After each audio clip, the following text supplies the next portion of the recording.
बिस्मिल्लाहिर्रहमानिर्रहीम। मैं हूं आपका अपना माहिर हैवनार डॉक्टर मोहम्मद आरिफ। आपका अपना लाइफ स्टॉक हेल्थ चैनल सब देखने वाले किसान दोस्तों और भाइयों को खुशामदीद कहते हैं। उम्मीद करते हैं सब किसान भाई और दोस्त जो हैं वो खैरियत से होंगे। सबसे पहले आप सब दोस्तों का बहुत शुक्रगुजार हूँ कि आप इतनी दिलचस्पी से ये प्रोग्राम देखते हैं और अपने कमेंट्स जो है वो पास करते हैं। आज जो बीमारी आपके साथ में डिस्कस कर रहा हूँ, इसको बीमारी भी कह सकते हैं, अलामत भी आप कह सकते हैं, और ये है एसिडोसिस यानी कि तेज़ाबियत। लफ्ज़ जो है ये बड़े छोटे से और आसान हैं, लेकिन अगर कोई मुझे एज ए वेटरनरी डॉक्टर पूछे तो मैं ये आपसे कहूँगा कि जानवर पालने में सबसे बड़ा जो मसला आपको जानवरों को दरपेश होता है खुराक के लिहाज से, वो है एसिडोसिस यानी कि तेज़ाबियत। इसको हम लैक्टिक एसिडोसिस भी कहते हैं और ग्रेन एनगॉर्जमेंट भी कहते हैं इसको। अगर ये आपके फार्म पर डेरे पे मौजूद है और आप इसको समझ नहीं पा रहे कि किस वजह से है, तो आपका जो जानवर पालने, चाहे आप गोश्त के लिए पाल रहे हैं, दूध के लिए पाल रहे हैं, तो वो आप नुकसान में सरासर जा सकते हैं।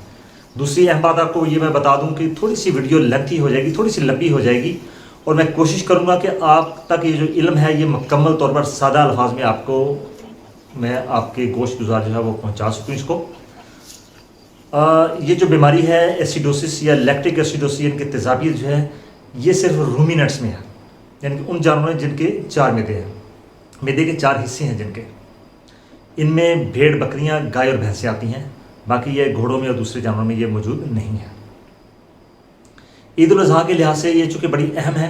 ईद उल अज़हा के करीब इसलिए कि हर जानवर की और हर जानवर पालने वाले की और हर ख़रीदार की ये कोशिश होती है कि उसका जो जानवर है वो हफ्ते 10 दिन के अंदर ही बहुत ज़्यादा मोटा हो जाए, और इसके लिए वो खुराक का जो चुनाव करता है वो बहुत गलत करता है। वैसे तो साल के किसी महीने में भी ये मामला आ सकता है, लेकिन ज़्यादातर ये मामला हादसाती तौर पर होता है। लेकिन अभी मैं चूँकि ये थोड़ा सा मैंने आपको बताया थोड़ी सी लंबी हो जाएगी वीडियो, इसलिए इस वीडियो की शुरू से एंड तक आपने लाजमी देखना है ताकि आपको इसका फ़ायदा पहुँचेगा, आपके मुफाद में ये वीडियो चली जाए। ईद उल अज़हा के करीब मुख्तलिफ फार्मर हज़रात क्या करते हैं कि जानवरों को वो वाली खुराक ज़्यादा दे देते हैं अनजाने में कि जिसमें कार्बोहाइड्रेट्स बहुत ज़्यादा होते हैं। कार्बोहाइड्रेट्स का सादा अल्फाज में मज़ीद आपको इसका मैं सलीस करके दूँ कि वो वाली खुराकें जिनमें मिठास बहुत ज़्यादा होती है, वो मीठी होती हैं। अगर आप खाएंगे थोड़ी सी मीठी होंगी, और बाज़ ऐसी होती हैं कि खाने में मीठी तो नहीं, लेकिन उनके अंदर मीठा स्टार्च की शक्ल में मौजूद होता है। अब सबसे पहले आपको ये खुराक बता दूं जिसकी वजह से ये लैक्टिक एसिडोसिस यानी कि तेज़ाबियत जानवर में पैदा हो जाती है। इसमें सबसे पहले है गंदम के दाने। गंदम चाहे साबुत हो, दली हुई हो, दलिए की शक्ल में हो या आटे की शक्ल में हो, सबसे ज़्यादा ख़तरनाक जो शक्ल है वो गंदम की, वो है आटे की शक्ल में। उसके बाद दूसरे नंबर पे आते हैं चावल चाहे कच्चे जानवर इस्तेमाल कर लें या उबले हुए चावल। ख़ास तौर पे वो चावल जो कि आपने रात शाम में पकाए हैं, सारी रात वो चावल पड़े रहे हैं और सुबह तक वो जानवर जो है खुदा न खास्ता एक्सीडेंटली या हादसाती तौर पर कहीं बर्तन का मुंह खुला रह गया तो उनको उसने खा लिया, तो फिर भी ये एसिडोसिस या तेज़ाबियत जो है वो हो जाएगी। कहीं शादी का जो घर वो करीब है या शादी हाल बहुत ज़्यादा करीब है, वहाँ उन्होंने शादी का बचा कुचा खाना जो है वहाँ फेंक दिया चावलों की शक्ल में, अगर जानवर वो चावल खा लिए तो फिर भी ये प्रॉब्लम जो है सर चढ़ के बोलती है। इसके अलावा होटलों की जो बची कच्ची रोटियाँ होती हैं या ब्रेड जो है वो कब्सरी बची, अगर जानवर एक्सीडेंटली वो बहुत ज़्यादा खा लेता है फिर भी ये प्रॉब्लम आ जाती है। इसी तरह अगर कहीं मकई का दलिया जानवर खा लेता है तो उसमें भी एसिडोसिस होने का ख़तरा बहुत ज़्यादा है, क्योंकि ये वो वाली खुराकें हैं जिनमें कार्बोहाइड्रेट्स, इनकी मिठास बहुत ज़्यादा है। अगर आप सब्जियों में देख लें, अगर आलू हैं, ख़ासतौर पर रात के कटे हुए आलू हैं जानवर सुबह खा लेता है, या वैसे साबुत आलू बहुत ज़्यादा खा लेता है, या शलजम बहुत ज़्यादा खा लेता है। इसी तरह जो जड़ों वाली सब्जियां हैं वो जानवर अगर ज़्यादा खा लेता है, जिनमें ख़ासतौर पर गाजर भी आ जाती है, अगर ये ज़्यादा खा लेता है जानवर तो ये प्रॉब्लम जो है सर चढ़ के बोलती है। अब होता क्या है? अब होता यह है कि जो कार्बोहाइड्रेट्स होते हैं, जैसे मैंने आपको सीरियल्स ग्रेन्स बताए हैं, कि गंदम के दाने बताए हैं, चावल आपको मैंने बताए हैं, बासी रोटियां बताई हैं, होटल की जो बची हुई रोटियां वो आपको बताई हैं, चोखर गंदम जो है वो आपको बताया है। अगर ये जानवर बहुत ज़्यादा खा लेता है, ज़्यादा खाने का मतलब यह है आपने पाव, 1.5 पाव, आधा किलो, 2 किलो दे दिया तो नो प्रॉब्लम, कोई मसला नहीं। अगर ये इससे ज़्यादा खा लेता है, यानी कि भेड़ बकरियाँ अगर ये 1 किलो से 2 किलो 3 किलो तक खा लेती हैं, और गाय भैंस 10 से 12 किलो खा लेती हैं, कहीं रात को खुल गई उन्होंने खा लिया, होता क्या है कि ये जो कार्बोहाइड्रेट्स वाली खुराक है ये बहुत जल्द हजम हो जाती है। जो ही ये जानवर के मैदे में जाती है तो बड़ी स्पीडी ये हजम हो जाती है, और हजम ऐसी होती है कि ये इसमें खमीर आ जाता है। जानवर का जो मैदा होता है उसमें खुराक जो हजम होती है वो इंसानों के मैदे की तरह नहीं होती, बल्कि जानवरों के मैदे में जो खुराक होती है ये जर्म्स यानी कि जरासीम इनको हजम करते हैं, जिनमें बैक्टीरिया सरीफहरिस्त हैं, और इसमें फंजाई इनके फंगस की भी कुछ किस्में इसमें मौजूद हैं, कुछ सेलुलेटिक ऑर्गेनिजम्स हैं वो भी इसको हज़म करने में बड़े मुआवन साबित होते हैं। थोड़े से मुश्किल लफ्ज़ हैं लेकिन ज़्यादा मुश्किल नहीं है। सादे लफ्ज़ों में आप ये समझ लें कि काफ़ी सारे माइक्रो ऑर्गेनिज़म के खुर्दबीनी जानदार हैं जो कि इस खुराक को हज़म करते हैं। जो ही कार्बोहाइड्रेट यानी कि शक्कर यानी कि मीठे वाली खुराक जानवरों के पेट में बहुत ज़्यादा चली जाती है तो जानवर में जो ग्राम पॉजिटिव बैक्टीरिया हैं, ग्राम मुस्बत जो बैक्टीरिया हैं, इनकी बैक्टीरिया खास किस्म है, ये बहुत ज़्यादा बढ़ जाती है। यानी कि लैक्टिक एसिड जो प्रोड्यूस करते हैं बैक्टीरिया वो बहुत ज़्यादा बढ़ जाते हैं। जो ही ये कार्बोहाइड्रेट वाली खुराक मैदे में जाके हज़म होती है, बैक्टीरिया इसको खमीर में लाते हैं तो लैक्टिक एसिड जो है वो पैदा होना शुरू हो जाता है। ये एक तेज़ाब की किस्म है जो कि जानवरों में एसिडोसिस या तेज़ाबियत का बायस बनती है। अब जब ये तेज़ाब जानवर के मैदे में पैदा हो जाता है तो सबसे पहली जो अलामत होती है जानवर में, अगर सीरियस है, बहुत ज़्यादा शिद्दत की शक्ल में इख्तियार होती है तो सबसे पहले जानवर में जो मैदे की हरकत है वो रुक जाती है क्योंकि तेज़ाबियत बहुत ज़्यादा बढ़ जाती है। दूसरे लफ्ज़ों में कहने का मतलब ये है, कुछ जो पढ़े लिखे हजरात हैं अगर वो इस को देखें तो मैं ये कहना चाहता हूँ कि जानवर के मैदे की जो pH है वो बहुत ज़्यादा नीचे गिर जाती है, यानी कि 5 से भी नीचे गिर जाती है। जबकि कुदरत ने जानवर में जो pH रखी हुई है जो कि नॉर्मल होती है वो 5.9 है। स्लाइटली एसिडिक, स्लाइटली तेज़ाबियत होती है, यानी कि एल्कलाइन से थोड़ी सी नीचे होती है। लेकिन जब जानवर ये वाली खुराक खा लेता है तो एकदम ये 5 से भी नीचे चली जाती है और जानवर का जो मैदा है वो एसिडिक हो जाता है। और ये जो लैक्टिक एसिड है ना सिर्फ ये मैदे में चला जाता है बल्कि ये खून में चला जाता है। एसिडीमिया हम कहते हैं इसको कि ये तेज़ाबियत जो है खून में भी चली जाती है और जहाँ जहाँ जाती है वहाँ वहाँ जो जिस्म के अज़ा जो मुख्तलिफ अपने फंक्शन अदा कर रहे हैं जैसे गुर्दे हैं, जिगर है, ये सारे अपने अज़ा जो है ये काम करना छोड़ देते हैं काफ़ी हद तक। ऐसी बीमारी में गुर्दों का फेल होना भी सर फहरिस्त आ जाता है। अब आ जाते हैं ये करती क्या है। सबसे पहले मैदे की जो हरकत है, क्योंकि मैदे की जो हरकत है वह लगातार चलती है, लगातार चलती है मैदे की हरकत। अब उस हरकत को ये रोक दिया कि मैदा वहाँ पर रुक गया मुकम्मल तौर पे। मैदे की ऊपर वाली जो झिल्ली है उसको ये स्लफ कर देता है एसिड, यानी कि उसको दूसरे लफ्ज़ में गला देता है उसको। और ये होता कितनी देर के बाद है, जानवर ने अभी खुराक खाई है बहुत ज़्यादा ये, और 8 से 10 घंटों के अंदर अलामत शुरू हो जाती हैं। सबसे पहले जो अलामत है वो ये है कि जानवर बहुत ज़्यादा सुस्त हो जाता है, खाना पीना मुकम्मल तौर पर छोड़ देता है, हत्ता के पानी तक पीना छोड़ देता है, और बाज़ सूरत हाल में पानी की शिद्दत जो है वो बहुत ज़्यादा ये प्यास बढ़ा देता है। लेकिन कुछ अरसा पानी पी के, इनके कुछ घंटों तक पानी पी के इस पर पेट इसका जो है फूल जाता है, लेकिन वो गुब्बारे की तरह नहीं फूलता जैसे कि आम जानवरों में टिम्पनी होती है जिसको हम कहते हैं फारा हो गया। फारे में जो पेट है वो ढोल की तरह ठप ठप बजता है, लेकिन इसमें जो पेट है वो थोड़ा सख्त हो जाता है और ऐसे हो जाता है जैसे आपने आटा गूंदा हो, उसका जो पेड़ा है उस पेड़े की तरह ये हो जाता है, यानी कि बिल्कुल फ्लफी होगा, नरम नरम होगा सख्त, लेकिन ये पेड़े की तरह होगा, आटे के पेड़े की तरह, अगर आप इसको समझे थोड़ा सा। तो जानवर जो है अगर शिद्दत इख्तियार कर गया है तो जो गोबर है जानवर का वो पतला करना शुरू कर देता है। इनका अगर बकरियों की शक्ल में, हम बकरों की शक्ल में देख लो, मेंगनियाँ कर होते हैं तो वो पतला गोबर करना शुरू कर दें। गाय और भैंसें हैं वो भी पतला गोबर करना शुरू कर देंगे, लेकिन जो गोबर है वो बुलबुलियों वाला का, उसमें बुलबुले होंगे। इससे भी ज़्यादा जब मर्ज और ज़्यादा शिद्दत इख्तियार करता है तो पानी वाला पेचस जो है, पानी वाले पेचस शुरू हो जाएंगे और इन पेचों से एक मखसूस किस्म की जो बदबू है वो आपको आपके नाक में चढ़ेगी, जैसे कोई चीज़ में खटास है जैसे ना, ऐसे। और जानवर ने जिस तरह की खुराक खाई होगी उसी कलर का जो है वो जो मवाद है पेचों की शक्ल में वो बाहर निकालेगा। इसमें जानवर का टेम्परेचर जो है वो बहुत ज़्यादा डाउन हो जाता है। लेकिन आपको ये बात बता दूं कि जब ये लैक्टिक एसिडोसिस यानी कि खुराक खाने की वजह से हो जाती है तो ग्राम पॉजिटिव यानी ग्राम मुस्बत जो बैक्टीरिया है उनकी तादाद बढ़ जाती है और ग्राम नेगेटिव बैक्टीरिया की तादाद कम हो जाती है। और जो एसिड होता है जो जिसम में बाकी जो जरासीम खुराक हजम कर रहे हैं उनको भी मुकम्मल तौर पर ये ख़त्म कर देते हैं, मार देते हैं। सिर्फ ग्राम मुस्बत बैक्टीरिया रह जाते हैं। जब ग्राम मुस्बत बैक्टीरिया रह जाते हैं तो इसमें जानवर का जो बुखार है एकदम ऊपर आ जाता है, 105 से 106 तक बुखार आ जाता है। जानवर का जो पेट है वो थोड़ा फूल जाता है, लेकिन टिम्पनी की तरह नहीं फूलता, लेकिन थोड़ा सा फूल जाता है इसका पेट। पतला गोबर करना शुरू कर देता है, पानी की तरह इसका गोबर जो है वो हो जाता है। और ये जानवर जो है गले से आवाज़ निकालता है, घुटी घुटी आवाज़ें जो है वो निकालता है। नाक से इसके गला सड़ा जो मवाद है वो भी बाहर निकलना शुरू हो जाता है, जिसको हम कहते हैं कि जुकाम हो गया है। लेकिन जुकाम चूँकि पतला होता है लेकिन नाक से बड़ा गाढ़ा मवाद जो है वो निकलना शुरू हो जाता है। इसके साथ जो अगली अलामत इसमें आती हैं, चूँकि ये जानवर जब ये एसिडिटी बढ़ती है तो जहाँ जहाँ जानवर के जोड़ हैं वहाँ वहाँ जोड़ों में ये इकट्ठा एसिड हो जाता है और जानवर लेमिनेटस यानी कि लंगड़ापन भी जानवर का साथ ही शुरू हो जाता है। बात सिर्फ यहाँ तक नहीं ख़त्म होती, बल्कि जानवर जो है वो बैठने में बहुत ज़्यादा तकलीफ महसूस करता है और ज़्यादातर ये खड़ा ही रहता है जानवर। भूख जो है वो मुकम्मल तौर पर इसकी ख़त्म हो जाती है। जब इसकी शिद्दत ज़्यादा हो जाती है तो जानवर जो है वो नीचे गिर जाता है, बैठ जाता है नीचे। जब ये बैठता है या खड़ा होता है तो अपना सर जो है वो किसी दीवार के सहारे टिका के खड़ा होता है। इसको दौरे पड़ना शुरू हो जाती है अगर शिद्दत जो है एसिडिटी की ज़्यादा आ गई है, और एसिडिटी में बाज़ का मुंह से राले जो है वो भी ये बहाना शुरू कर देता है। अब मैंने चूँकि आपको बताया है कि ये प्रॉब्लम जो है फ़ौरन हो जाती है। अगर थोड़ी सी शिद्दत कम है तो जानवर जो है वो चारा छोड़ देता है, मुंह से रालें टपकाता है और पतला गोबर जो है वो करना शुरू हो जाता है।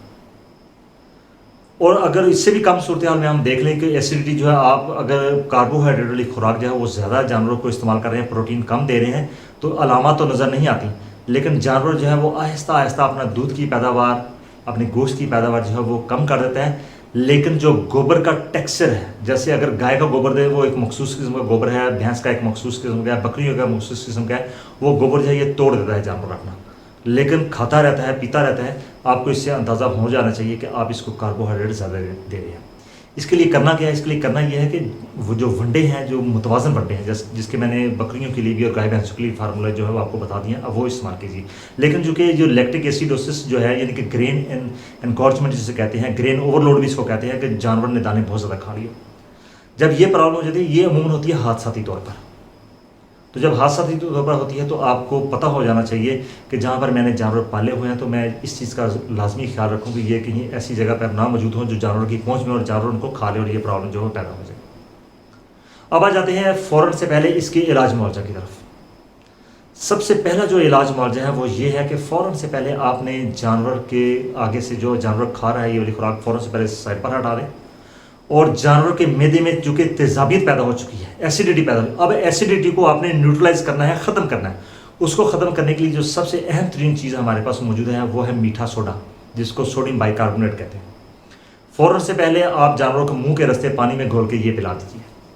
जैसे कि आपके पास गाय या भैंस है, अगर उसने ये खा लिया तो आप 100 से 200 ग्राम जो मीठा सोडा है वो पानी में हल करके फ़ौरन से पहले जानवरों को पिला दें, ताकि जहाँ जहाँ तेज़ाबियत है वो फ़ौरन न्यूट्रलाइज हो जाए, तेज़ाबियत फ़ौरन ख़त्म हो जाए।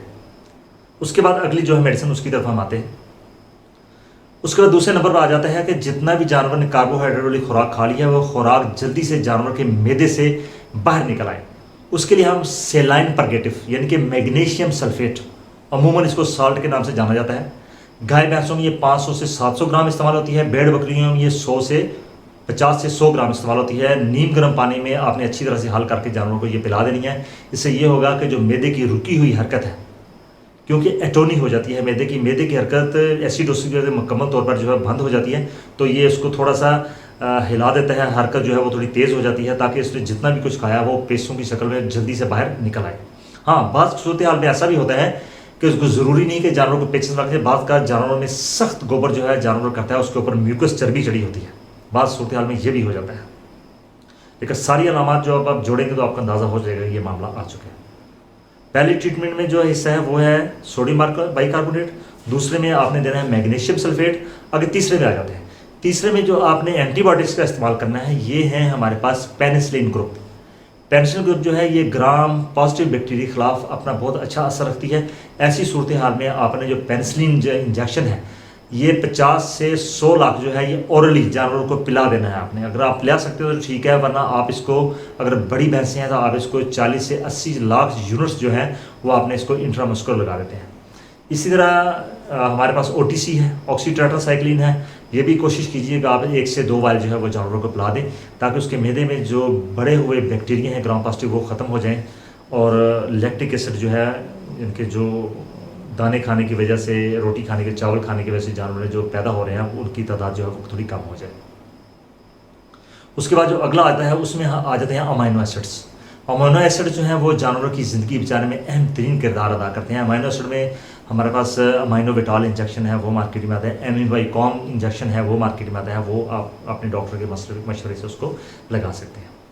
सूरत हाल अगर ज़्यादा सीवियर हो जाती है तो फिर आपने अपने वेटरनरी डॉक्टर के साथ लाजमी रजू करना है, क्योंकि आपका वेटरनरी डॉक्टर जो है वो कुछ बजरिया नस जो है वो नॉर्मल सलाइन या डेक्स्ट्रो सलाइन जो है वो जो बजरिया नस है वो लगाएगा, और उसमें वो मीठा सोडा जो है सोडियम बाइकार्बोनेट उसमें 2.5 से लेकर 5% जो है वो उसमें हल करके उसको बजरिया नस लगाया जाता है, ताकि जिसमें जहाँ जहाँ भी ये लैक्टिक एसिड चला गया वहीं वहीं ये न्यूट्रलाइज हो जाए।